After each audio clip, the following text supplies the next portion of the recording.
Bueno, buenas tardes. Yo soy la doctora Mónica Ferrari, presido el capítulo de Psiquiatría Translacional y Computacional de la Asociación Argentina de Psiquiatras y me encuentro acompañada por la doctora Alicia Portela, vicepresidenta del capítulo, que siempre es un honor compartir con ella las disertaciones. Y bueno, vamos a hablar en esta oportunidad, en el episodio tercero de este workshop de 2022 de nuestro capítulo, de la nueva perspectiva translacional y sus aplicaciones clínicas en psiquiatría computacional.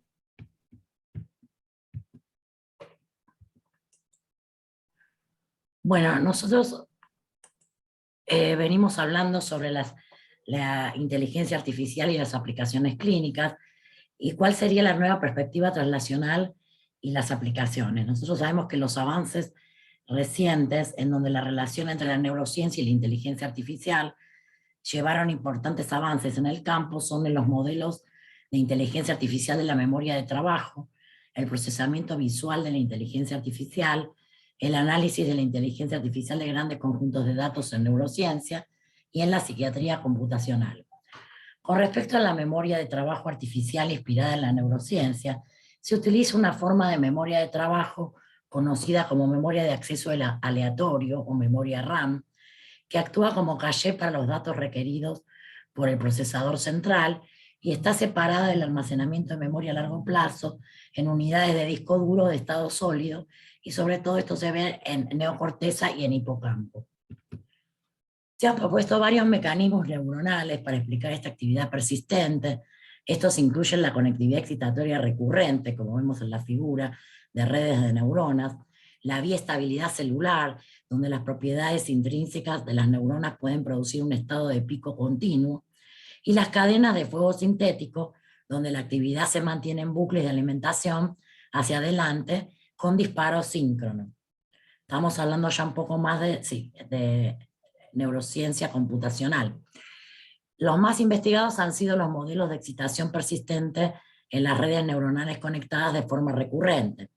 Y estos comenzaron con redes simples como redes de atractores recurrentes, donde las memorias de trabajo discretas representan la activación de atractores, patrones estables de actividad en redes de neuronas, conectadas recíprocamente por fuertes pesos sinápticos formados por el aprendizaje hebbiano.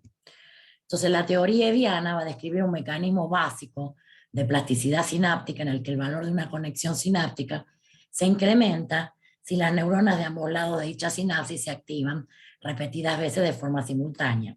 La teoría es comúnmente evocada para explicar algunos tipos de aprendizaje asociativos en los que la activación simultánea de las células va a conducir a un pronunciado aumento de la fuerza sináptica, y este aprendizaje se conoce como aprendizaje de Hebb. A su vez, las redes neuronales recurrentes artificiales se han diseñado como un modelo de las conexiones recurrentes entre las neuronas dentro de la corteza cerebral y van a realizar una amplia variedad de tareas cognitivas que requieren memoria de trabajo. Entonces, una nueva generación de redes neuronales recurrentes de picos van a tener el objetivo de recrear las propiedades de picos estocásticos, es decir, aleatorios en los circuitos biológicos, y demostrar un rendimiento similar en las tareas cognitivas. Y esto podría controlar la memoria de trabajo en el cerebro. A su vez, ¿cómo desciframos el sistema visual del cerebro? Más allá de los métodos de aprendizaje automático, se incorpora una red generadora profunda a un método de reconstrucción de imágenes de red neuronal convolucional muy profunda. Esto permite que las capas de procesamiento jerárquico de las redes convolucionales se utilicen completamente de una manera similar a la del sistema visual humano, utilizando resonancia magnética funcional. Y se ha demostrado recientemente que esto mejora la calidad de las reconstrucciones visuales de imágenes tanto percibidas como mentales comparadas con la misma red convolucional sin la red generadora. También la inteligencia artificial se utiliza para analizar el comportamiento y los correlatos neuronales. Entonces, comprender la relación entre la actividad neuronal y el comportamiento es un objetivo fundamental de la neurociencia, como sabemos. Al igual que con los datos de comportamiento animal, la notación humana de conjuntos de datos de imágenes neuronales de animales adquiridos a partir del registro a gran escala de actividad neuronal, como la adquirida de imágenes in vivo, de marcadores de actividad neuronal como los indicadores de calcio, va a requerir mucho tiempo y va a sufrir un alto grado de variabilidad entre anotadores en la segmentación de neuronas individuales. Entonces, mediante el uso de métodos de aprendizaje automático, se han creado clasificadores para predecir etiquetas de diagnóstico en trastornos psiquiátricos y del desarrollo. También la terapia asistida por computadora, incluidos los chatbots de inteligencia artificial que brindan terapias cognitivas conductuales, están comenzando a probarse para el tratamiento de trastornos psiquiátricos. Les recomiendo que lean este artículo publicado en diciembre del 2021 en Neural Networks. También vemos las enfermedades psiquiátricas como trastornos de la dinámica de redes. Con respecto a la neurociencia teórica y computacional, los fenómenos a nivel subcelular, celular, de red, cognitivo y también social se pueden describir y explicar en términos de teoría de sistema dinámico. Es decir, unifica y vincula múltiples fenómenos biofísicos y de comportamiento en el sentido de que diversos cambios biofísicos pueden dar lugar a los mismos fenómenos dinámicos y viceversa, cambios similares en la dinámica pueden producir diferentes síntomas de comportamiento según el área del cerebro donde se manifiesten estos cambios. ¿Cuáles son las perspectivas translacionales para la neuroimagen computacional? Sabemos que el modulado computacional de datos de neuroimagen va a proporcionar nuevas vías prometedoras para la traducción. Sabemos que los modelos matemáticos que describen procesos que subyacen a la generación de datos de neuroimagen van a permitir inferir estados cerebrales ocultos a partir de mediciones de neuroimagen. Y esto abre la posibilidad de detectar procesos fisiopatológicos en pacientes individuales. Entonces, los modelos que se utilizan son los modelos de redes biofísicas, los modelos generativos senso estricto de datos de neuroimagen, y el análisis de neuromodulación basado en resonancia magnética funcional. Los modelos de redes biofísicas de datos de neuroimagen son simulaciones directas donde se simula un gran número de neuronas individuales y se las vincula a través de reglas de conexión sináptica local. Entonces los conjuntos neuronales resultantes se pueden tratar como nodos distintos que están vinculados por conexiones anatómicas de larga distancia para producir un modelo de red biofísica a gran escala. Y esto se puede introducir en un modelo directo que predice mediciones regionales como en resonancia magnética funcional, electroencefalografía o PET. Aquí vemos un ejemplo de aplicación de modelo biofísico de datos de neuroimagen en una resonancia magnética funcional de pacientes con esquizofrenia, donde vemos que el aumento de los parámetros de acoplamiento global o local imita el patrón observado de hiperconectividad prefrontal. Entonces se interpreta esto como un equilibrio de interconexión alterado en la esquizofrenia en la etapa temprana que se normaliza en paralelo a las mejoras de los síntomas con el tiempo. A su vez, los modelos generativos de neuroimagen representan la probabilidad conjunta de los datos y los parámetros del modelo. Entonces, una distribución previa que indica el rango esperado de valores de estos parámetros y una función de probabilidad. Esto último va a codificar un modelo directo probabilístico, cuantificando la probabilidad de obtener una observación particular, por ejemplo, un patrón de señales Volt regionales, en función de los parámetros del modelo, por ejemplo, intensidades de conexión sináptica. Y a su vez están los modelos computacionales de neuromodulación, son modelos para inferir la relevancia de los mecanismos de la enfermedad, también se aplican a medidas para pacientes individuales, detectan mecanismos para definir subgrupos y validación para predicciones para pacientes individuales. ¿Cómo le damos forma a una era basada en datos en la ruta de atención de la demencia a través de enfoques de neurología computacional? Este es un esquema de enfoques teóricos y computacionales en neurología computacional que va desde la investigación fundamental hasta las aplicaciones clínicas. Entonces las cajas azules son los datos pequeños o enfocados y las cajas marrones son los datos más grandes o más heterogéneos y las flechas representan las relaciones entre sí. Y a veces la inteligencia artificial, la minería de datos, los métodos de aprendizaje automático se utilizan en datos más pequeños o menos heterogéneos para guiar el modelado mecánico para tomar una decisión clínica.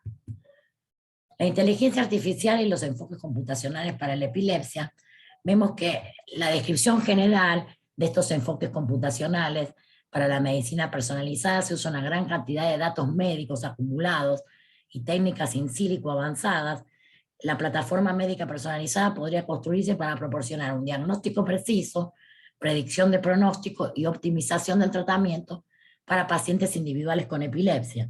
Estos estudios computacionales se dividen en dos enfoques, como vimos antes, ¿no? En los otros episodios, un enfoque de aprendizaje automático que implementa un modelo capaz de realizar una función específica, por ejemplo, el diagnóstico automático, y un enfoque de modelado biofísico que reproduce y simula el propio sistema dinámico de la red cerebral del paciente.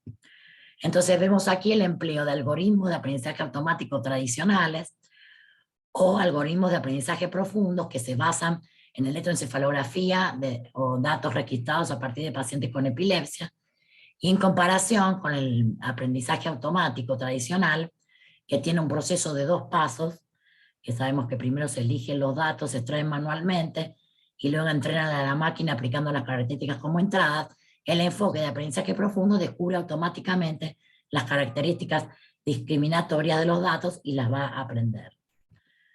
Bueno, a su vez vemos también, este es un ejemplo de enfoque computacional basado en modelos biofísicos, donde estudios recientes basados en enfoque de modelado de redes cerebrales personalizadas muestran la viabilidad, y en el modelo se puede reproducir las características de propagación de las convulsiones de cada paciente y sugerir el método de intervención óptimo para cada paciente a través de simulaciones sistemáticas en los entornos específicos del paciente. Este también es un trabajo publicado en marzo de 2022 en Brain, donde se ve la descomposición de la heterogeneidad fenotípica de la resonancia magnética en la epilepsia. Esto sería un paso hacia la clasificación personalizada, y este modelo dimensional va a permitir que cada individuo exprese múltiples factores latentes en lugar de asignarlos a una sola categoría, por el supuesto de que los pacientes se definen por la gravedad de las características patológicas contadas en los vértices de la resonancia magnética y expresadas como probabilidades posteriores. A su vez, este es un estudio también de Brain Communication reciente del 2022, este es un neurólogo argentino, que aplicó una red convolucional neuronal para evaluar la precisión de la clasificación de la epilepsia del lóbulo temporal basada en resonancia magnética estructural, y se demuestra que las redes neuronales complicadas van a lograr una alta precisión en la identificación de casos de epilepsia del lóbulo temporal unilateral, incluso cuando los expertos interpretan originalmente la resonancia como normal. Entonces se demuestra que la precisión se puede potenciar mediante el empleo de mapas de materia gris suavizados y un enfoque de gráficos acíclicos directos. A su vez, este también es un modelo computacional de neurodegeneración en la enfermedad de Alzheimer, donde se ve la gráfica de nube de lluvia con distribución de datos y puntos de datos sin procesar fluctuantes para observaciones únicas de pacientes biológicamente independientemente a ambos lados de la gráfica de la caja, y lo que se ven son, bueno, demencia con cuerpo de Levy, variante conductual de la demencia frontotemporal, demencia semántica, atrofia cortical posterior, variante logopénica de la fase progresiva primaria y enfermedad de Alzheimer disejecutiva.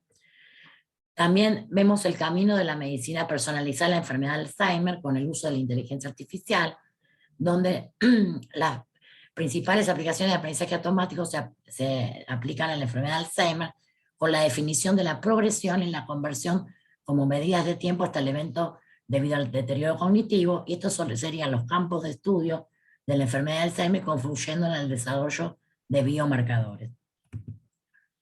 ¿Cómo se hace la representación neuronal y fenotípica bajo el principio de energía libre? Nosotros sabemos que, como observó Schrödinger hace muchos años, los sistemas vivos son los únicos entre los sistemas naturales porque parecen resistir la segunda ley de la termodinámica al persistir como sistemas limitados y autoorganizados a lo largo del tiempo.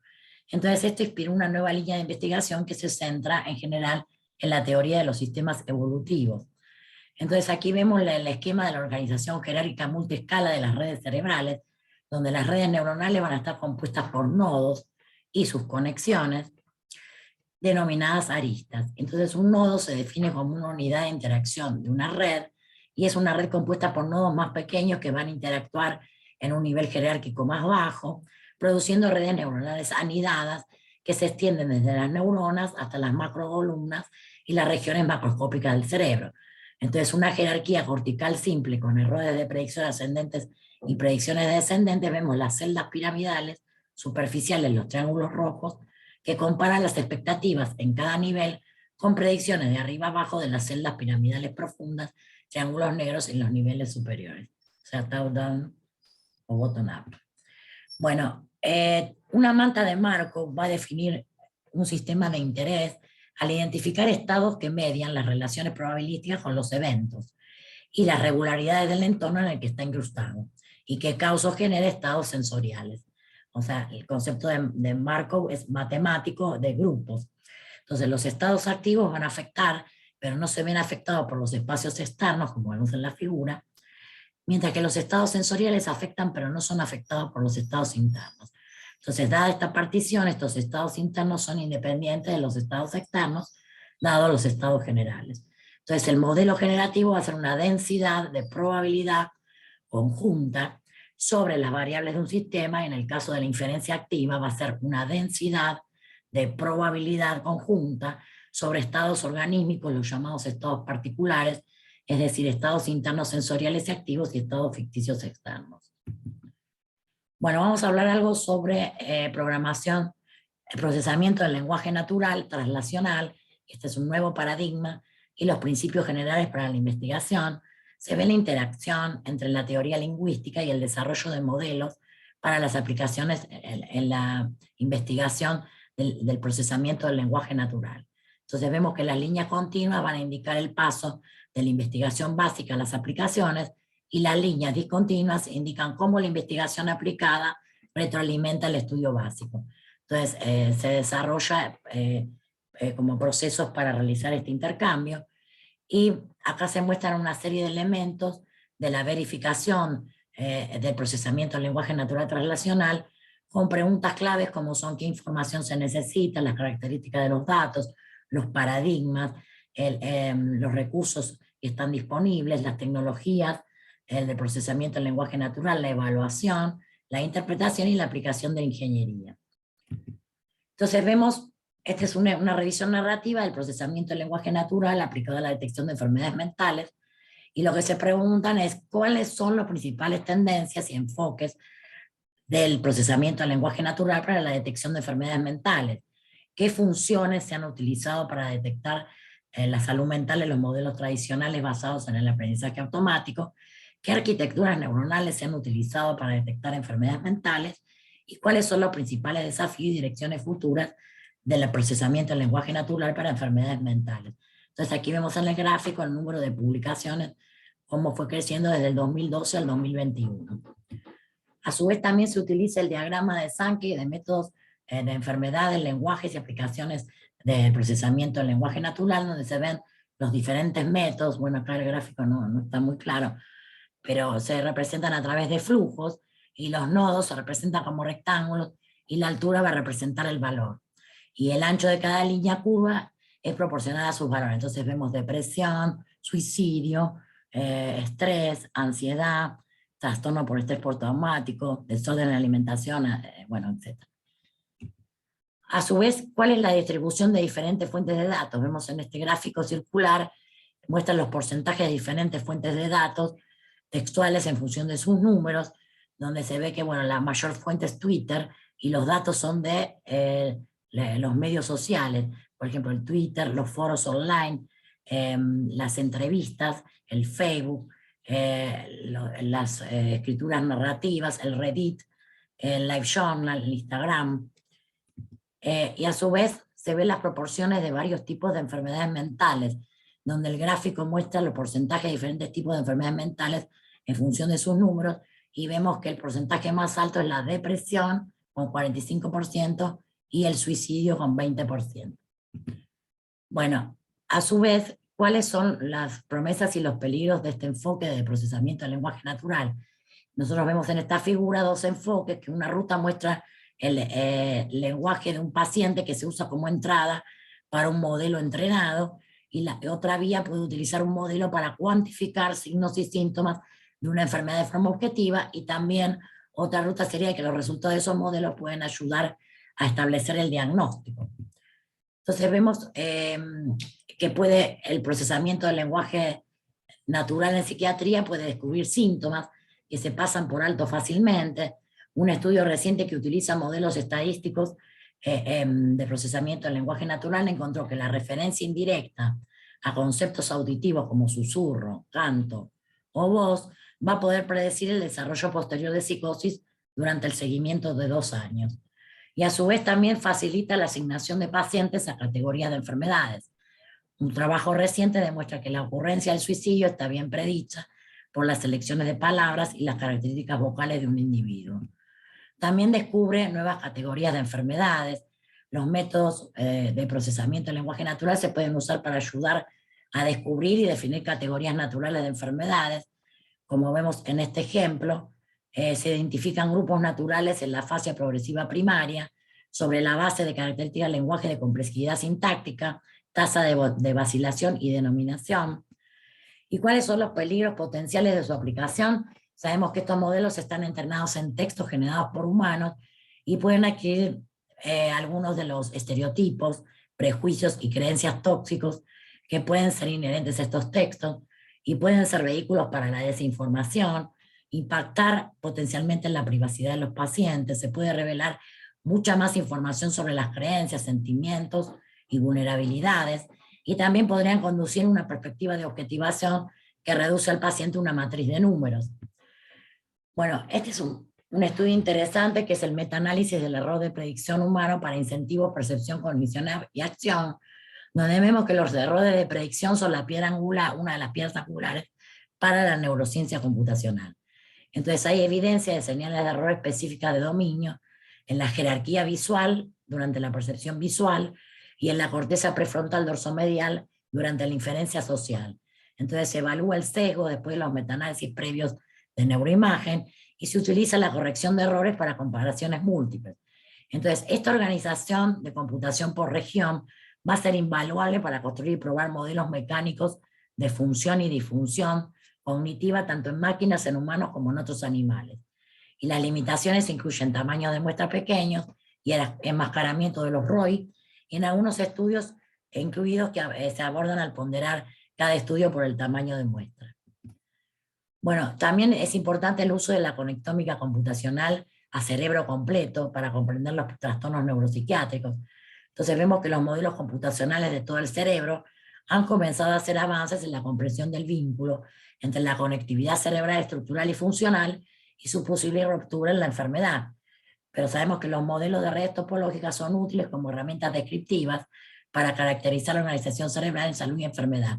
Pero para que esta descripción tenga importancia clínica, va a necesitar modelos computacionales que puedan simular y predecir la actividad cerebral funcional observada. Entonces, los modelos computacionales de todo el cerebro utilizan típicamente varias aproximaciones mesoscópicas de arriba abajo de la complejidad subyacente con redes dinámicas de redes de atracción de áreas cerebrales locales que han demostrado ser las más exitosas.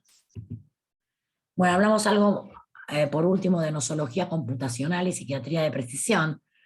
Nosotros pensemos qué sucedería si tratamos a las categorías diagnósticas no como causas de signos y síntomas, sino como consecuencias diagnósticas de psicopatología y fisiopatología. Entonces, esta reformulación del modelo nosológico estándar va a abrir la puerta a una descripción más natural de cómo se presentan los pacientes y de sus posibles respuestas a las intervenciones terapéuticas. Esta formulación nosológica va a incluir la integración formal de las categorías diagnósticas, por ejemplo, el Manual of Mental Disorder, y constructos psicopatológicos latentes, por ejemplo, las dimensiones de los criterios de dominio de investigación, el Research Domain Criteria. La provisión de un espacio de hipótesis o modelo que acomode formalmente la prueba de hipótesis basada en la evidencia utiliza la comparación del modelo bayesiano, y la capacidad de predecir respuestas terapéuticas utiliza una densidad predictiva posterior como en medicina de precisión. Entonces vemos los modelos generativos para la morbilidad psiquiátrica, donde los estados psicopatológicos corresponden a constructos subyacentes, a métodos como el Research Domain Criteria y el perfil clínico del cerebro, y también los estados psicopatológicos generan síntomas medidos utilizando, por ejemplo, instrumentos estandarizados, por ejemplo, la escala de síntomas positivos y negativos de la esquizofrenia, la escala PANSS, el inventario de depresión de Beck, con el mental state, o resultados diagnósticos, por ejemplo, esquizofrenia, trastorno afectivo mayor o esquizoafectivo. También se utiliza la inversión de modelos y filtrado bayesiano con una maximización dinámica de expectativas, y esto se diseñó para inferir estados neuronales latentes y parámetros de conectividad que van a generar señales neurofisiológicas en redes cerebrales distribuidas y se aplica en varios contextos diferentes. Y por último, la predicción en la psiquiatría personalizada, donde los resultados son puramente predictivos. Entonces las predicciones están impulsadas por la dinámica fisiopatológica, que se basa en las estimaciones del sujeto de los parámetros del modelo y se comienza desde el último estado estimado sobre la base de una evaluación previa a la terapia. Entonces, por último, hacemos los modelos computacionales para las aplicaciones clínicas en medicina personalizada. Hay pautas y recomendaciones para la integración de datos y validación de modelos.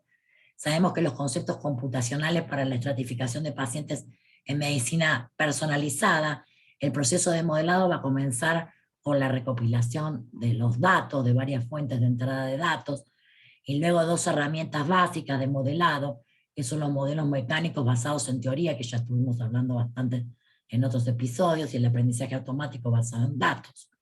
Y el análisis de modelo va a conducir a la reconstrucción estructural de los mecanismos fisiológicos que impulsan la enfermedad o a la identificación de patrones a partir de grandes conjuntos de datos. Entonces, la información obtenida por estos enfoques se puede utilizar para generar conocimiento para la estratificación de pacientes en subgrupos específicos que faciliten el descubrimiento, el diagnóstico y la terapia en medicina personalizada. Bueno, muchas gracias.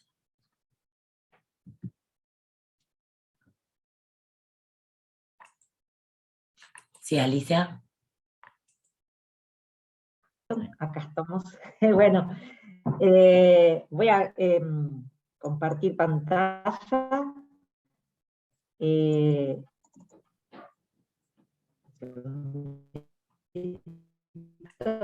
Y bueno, Ahí está. buenas tardes.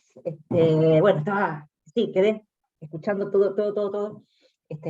Así que estaba, por eso, muy focalizada con tantos datos y todo esto de la medicina de precisión y el error de predicción y todas estas cuestiones que nos dan tantas posibilidades para comprender mucho más tantos fenómenos como los procesos no los contenidos de pensamiento, sino los procesos, ¿no? Que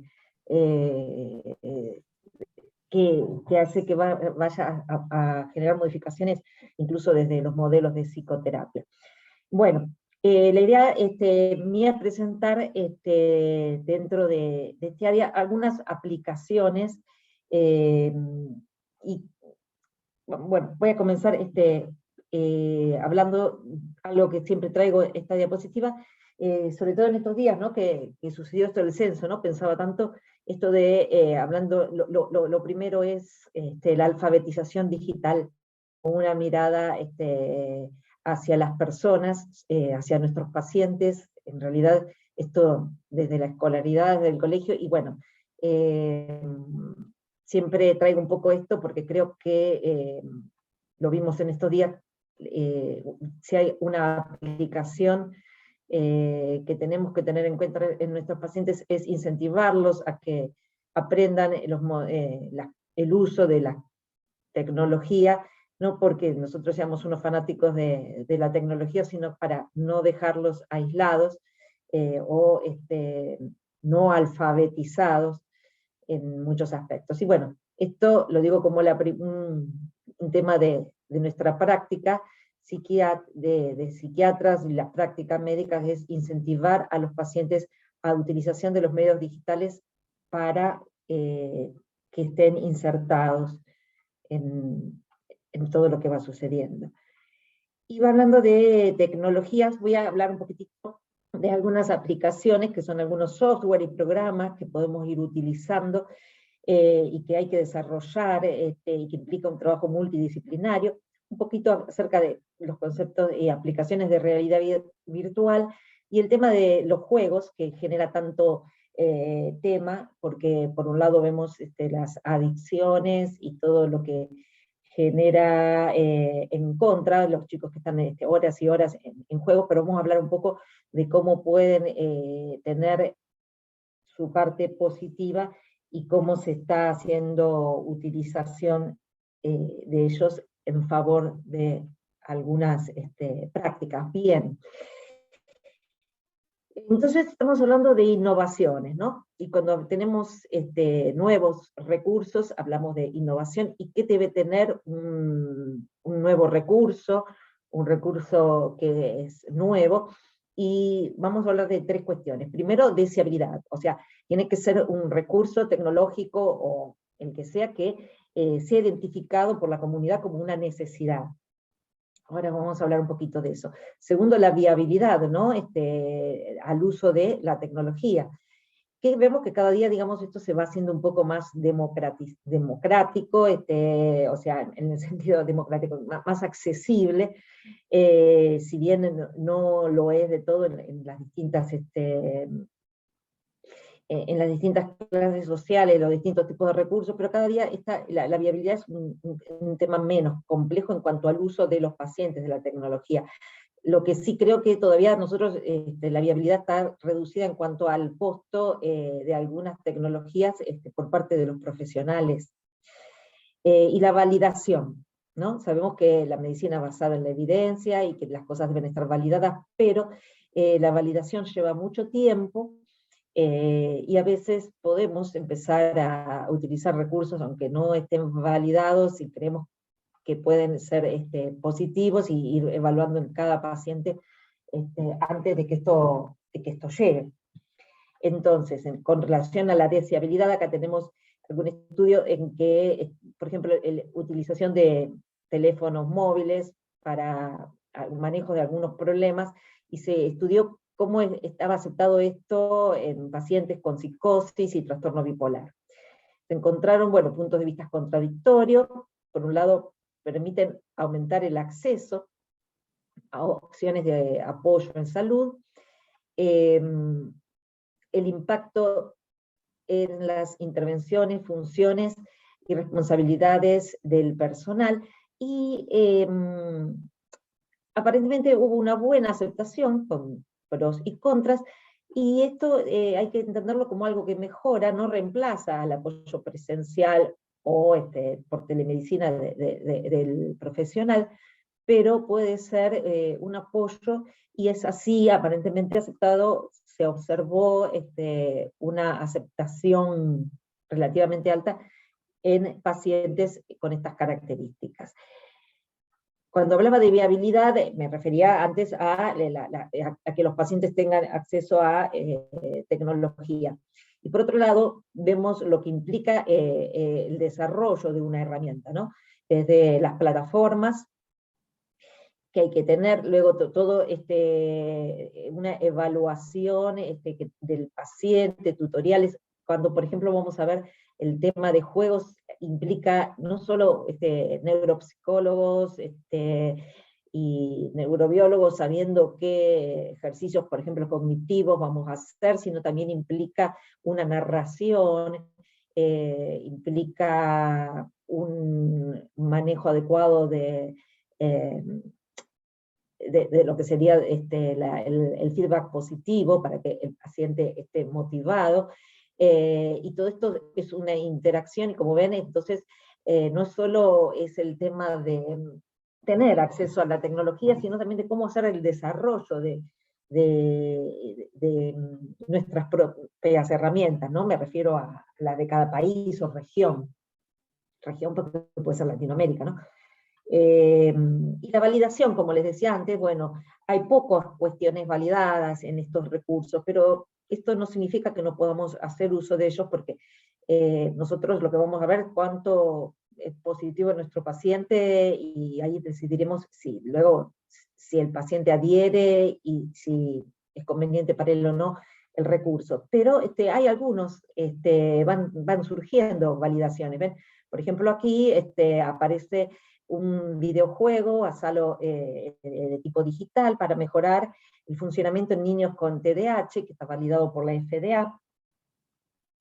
Acá está, ven, este es el videojuego del cual yo estaba hablando. El tema no es conocer aquí esto, sino decir que, bueno, que van apareciendo, por ejemplo, en el tema de videojuegos, validaciones y aprobaciones de estudios donde se demuestra que sí tienen un sentido, que son efectivos, y que pueden ser utilizados. Bueno, Vamos a hablar entonces un poquito del tema esto de los juegos serios. Yo cuando decía juegos, videojuegos, y sabemos el tema de lo que está sucediendo con las adicciones y el no poder dejar de jugar, los niños que están horas con sus PlayStation y que, bueno, reduciría, digamos, la realización de actividades físicas y de comunicación social, de comunicación en la familia. Entonces hablamos de juego serio. Entonces, ¿qué significaría? Es un oxímoron, que sería una figura que consiste en dos términos con significados opuestos, ¿no? Ahí vemos un cenicero y no fume.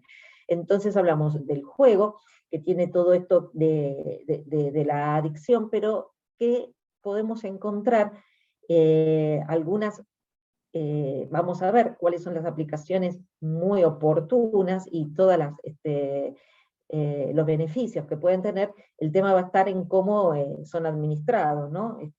Cómo los padres tendrán, por ejemplo, que quitar las pantallas en algún momento para que los chicos no generen adicciones. Estamos hablando entonces de algo que se ve a veces un poco mal, pero que a su vez puede tener beneficios y está vinculado a recursos tecnológicos y a las neurociencias y de juegos. Todavía falta evidencia para el impacto neuropsicológico y parecerían útiles en la rehabilitación psicosocial. Gamificar significa hacer de una actividad como es un juego, una actividad que va a ser utilizada con medios beneficiosos. ¿Cómo se gamifica un juego? Bueno, la actividad debe ser aprendida, las acciones del usuario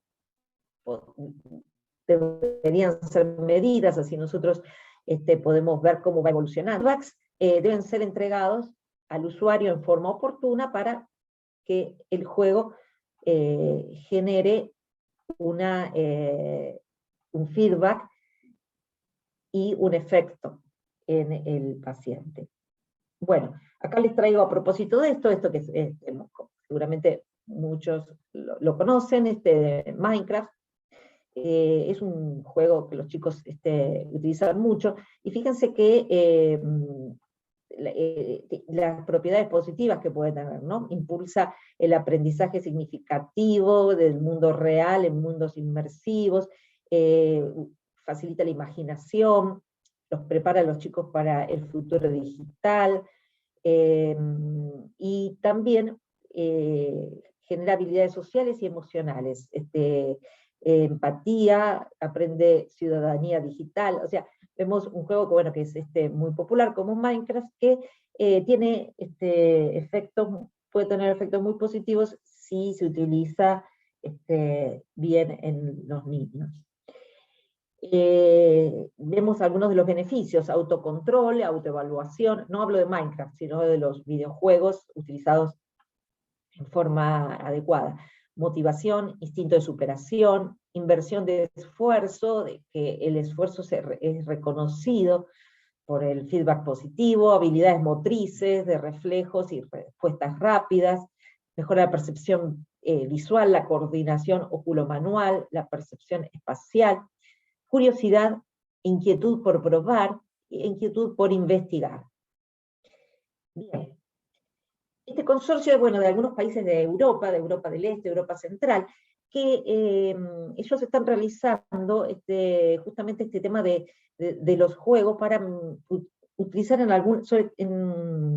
los niños, sobre todo en estas poblaciones. Fíjense en el alcance: estudiantes con discapacidades de aprendizajes leves, niños con maduración más lenta, o problemas de aprendizaje, adaptación social, estudiantes que tienen deficiencias sensoriales, niños con bajo nivel de habilidades sociales y con otras dificultades como, bueno, dislexia, dispraxia, trastorno del espectro autista y TDAH. Lo que ellos proponen es ir desarrollando, digamos, todo entre estos países, una serie de herramientas utilizadas en los colegios para mejorar, por ejemplo, la competencia social, las habilidades sociales, como es regulación del afecto, habilidades para procesamiento y adquisición, y toma de perspectivas, todo lo que es el concepto tan complejo de la competencia social, que en los niños a veces es tan complicado, y este es uno de los síntomas que ellos apuntan. Otros son las competencias cognitivas, que son estas funciones a través de las cuales las personas pueden organizar su experiencia, planificar, tener un pensamiento creativo, resolución de problemas, procesamiento de información, toma de decisiones, gestionar sus recursos. Todo esto son lo que se busca conseguir en los niños, en estas poblaciones especialmente. Y otro que es muy importante, esto como el manejo de la ira y el estrés, a través de estos videojuegos, comprender la ira y la agresión, los niños, ¿no? Identificar ellos ante qué sienten enojo, hacer que el enojo, que es una emoción normal, o la ira no se convierta en agresión, comprender sus sentimientos, reconocer situaciones, y las situaciones que a ellos les pueden generar agresión. Bien, y aspectos socializadores, ¿no? Esto es algo que se ve en algunos juegos que pueden mejorar mucho la autoestima en algunos niños, proporcionar sentido de dominio, de control, tener sus recompensas personalizadas, y también sabemos que interaccionan, ¿no? Los amigos, ya sea porque juegan juntos en la casa o a distancia, y en este sentido también hay aspectos socializadores. Lo que ellos proponen como, bueno, las estrategias de enseñanza son tarjetas ilustradas de distintas emociones, escenarios, simulaciones, interacción sobre la ira, la agresión, bueno, cuestiones vinculadas a la empatía. Se hacen distintos tipos de actividades, hay que generar, ¿no? Esto es muy complejo porque hay que generar una narrativa, todo un diseño. Ustedes fíjense cómo acá es una transdisciplina, esto es una descripción de todo lo que implica generar un juego, ¿no? Un juego serio, ¿no? Bueno, el título, que sería lo más fácil, pero la descripción del juego, qué cubre, qué competencias cognitivas estamos cubriendo cuando se diseña el juego, las plataformas, ya sea hay distintos tipos de plataformas en la cual puede presentarse, que tiene que ser interesante, ¿no? Obviamente, y los mecanismos de recompensa. También hay algunos juegos que están basados en terapia cognitiva, se han visto en países nórdicos. Esto es un videojuego en adolescentes para gestionar emociones y superar problemas, o reconocer pensamientos de escasa utilidad. Este es un videojuego que se utilizó y se está utilizando para chicos con dificultades de tipo afectiva, y fíjense en este estudio donde se observa la mejoría no solo posteriormente a la intervención, sino en un seguimiento a 3 meses. Es un tratamiento que se hace proporcionado con acompañamiento por psicólogos clínicos capacitados, ¿no? Otra utilidad clínica de este tipo de recursos. Otros son los juegos de entrenamiento cognitivo. Sabemos que tanto la rehabilitación como el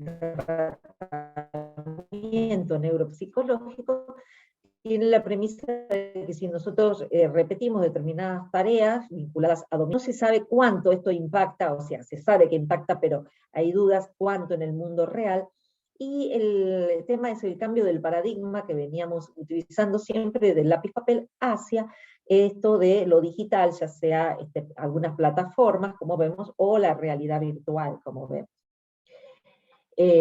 Así aparecen rehabilitación cognitiva, lo que se llama asistida por computadora, que se ha hecho en pacientes, por ejemplo, con muchas patologías. Vamos, por ejemplo, algunos estudios vinculados a pacientes con ACV. Ahí vemos las plataformas que tienen, como verán, juegos de distintos tipos, ahí ven arriba un Stroop y otro tipo de modalidades, y como esto también puede ser relevante sobre todo en esquizofrenia, donde cada vez se conocen más todos los dominios cognitivos afectados. Estudios de la correlación entre las mejorías que se ven en esquizofrenia con trabajos de remediación cognitiva, y esto, bueno, la idea es un recurso, las plataformas, porque los pacientes pueden trabajar desde su casa y luego tener un feedback con su terapeuta cuando lo vea de lo que ha trabajado. Supongamos alguna plataforma que el paciente tenga que trabajar 20, 30 minutos por día en una plataforma con actividades neurocognitivas. En general, los estudios identificaron mejoras en los problemas cognitivos de la esquizofrenia, y habrá que ver cuánto esto, si se utiliza durante 3, 4, 5 meses en un paciente, cuánto tiene esto efecto a largo plazo. Acá tenemos algunos ejemplos de estos tipos de plataformas. Lo interesante es que tenga una retroalimentación con el profesional, con el terapeuta, o sea que pueda recibir cuánto el paciente está trabajando, ¿no? Recibo un mail, que el otro punto es la motivación, y que el profesional pueda evaluar si el paciente está progresando o no. Así, por ejemplo, les muestro cómo